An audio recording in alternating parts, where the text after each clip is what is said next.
Raincoat আছে, raincoat. কি? আরে তুমি ভুল দোকানে চলে এসছো। এখানে ছাতা দেখতে পাচ্ছ তুমি একটাও? যে এই দোকানে চলে, এখানে মুদিখানার দোকান, মাল দেখে বুঝতে পারছো না? এখানে রেনকোট পাওয়া যায় না, তুমি ছাতার দোকানে যাও, রেনকোট পেয়ে যাবে। হ্যাঁ গো, এই দোকানেই পাওয়া যায়। তুমি কি ওষুধ রাখো না? হ্যাঁ, টুকটাক ওষুধ তো আমি দোকানে রাখি। তা তুমি যে বলছো রেনকোট, রেনকোট বলে কোনো ওষুধ আছে আমার জানা নেই, ঠিক আছে? তুমি ঠিক করে বলো, আর নয়তো রেনকোট যদি হয় অরিজিনালি, তুমি ছাতার দোকানে যাবে, এখানে পাবে না। এ বাবা, গ্যাস অম্বল হলে খায়। আমার ছেলে তো তোমার দোকান থেকে নিয়ে গেছে, ওই ওষুধটা নেই তোমার? গ্যাস অম্বল হলে খায়?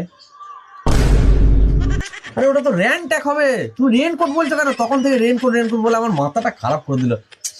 ও হ্যাঁ গো, ওই ওষুধটাই। আমার না মুখ দিয়ে ঠিক করে বেরোয় না, আমার যা বেরোলো সেটাই বললাম। ওই রেনকোটটাই তুমি আমাকে তাড়াতাড়ি দিয়ে দাও। ভাবা যায়, র্যানট্যাকটাকে বলছে রেনকোট। এসব খদ্দের দু চারটে আসবে।